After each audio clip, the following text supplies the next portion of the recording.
KPU Oku Selatan lakukan rapat pleno terbuka penetapan daftar pemilih tetap atau DPT Pilkada 2024.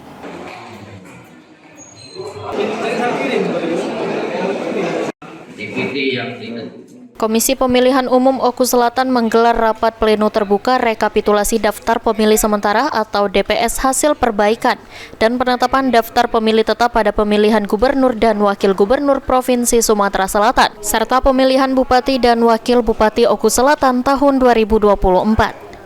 Pada pleno ini masing-masing PPK menyampaikan laporan hasil perbaikan sementara daftar pemilih perempuan maupun laki-laki, guna mengetahui ada tidaknya perubahan jumlah DPT baik bertambah, berkurang, ataupun tetap. Yaitu rapat pleno terbuka, rekapitulasi daftar pemilih sementara hasil perbaikan DPSHP dan penetapan daftar pemilih tetap DPT tingkat kabupaten dalam pemilihan serentak tahun 2024. Pada pleno ini kita melibatkan siapa saja, Pak?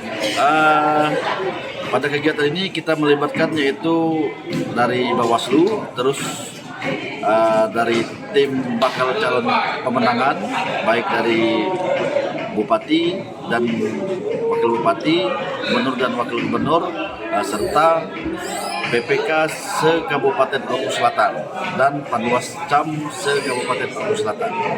Untuk jumlah DPT sendiri belum bisa diprediksi ya? Belum, karena sekarang kita masih proses rapat pleno, jadi untuk hasilnya belum bisa kita sampaikan karena belum selesai. Sri Fitriana, PAL TV.